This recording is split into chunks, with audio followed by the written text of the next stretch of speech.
இன்று நாம் வாசிக்கப் போகும் சங்கீதம் 149. அல்லேலூயா, கர்த்தருக்கு புதுப்பாட்டை பாடுங்கள். பரிசுத்தவான்களின் சபையிலே அவருடைய துதி விளங்குவதாக.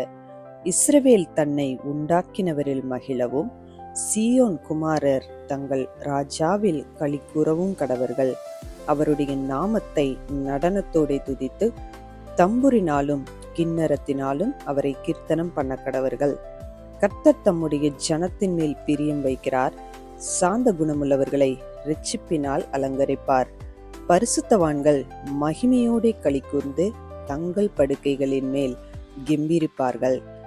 ஜாதிகளிடத்தில் பழி வாங்கவும் ஜனங்களை தண்டிக்கவும் அவர்களுடைய ராஜாக்களை சங்கிலிகளாலும் அவர்களுடைய மேன் மக்களை இருப்பு விலங்குகளாலும் கட்டவும், எழுதப்பட்ட நியாய தீர்ப்பை அவர்கள் பேரில் செலுத்தவும், அவர்கள் வாயில் கர்த்தரை உயர்த்தும் துதியும் அவர்கள் கையில் இருபுறமும் கருக்குள்ள பட்டயமும் இருக்கும்.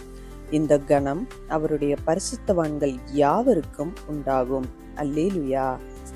இந்த வீடியோ உங்களுக்கு பிடித்திருந்தால் லைக் பண்ணுங்க, உங்க ஃப்ரெண்ட்ஸுக்கு ஷேர் பண்ணுங்க. இன்னும் நம்ம சேனலை சப்ஸ்கிரைப் பண்ணலைன்னா மறக்காம சப்ஸ்கிரைப் பண்ணுங்க. சைடில் இருக்கிற பெல் ஐக்கானை ப்ரெஸ் பண்ணுங்க. மீண்டும் சந்திப்போம். நன்றி.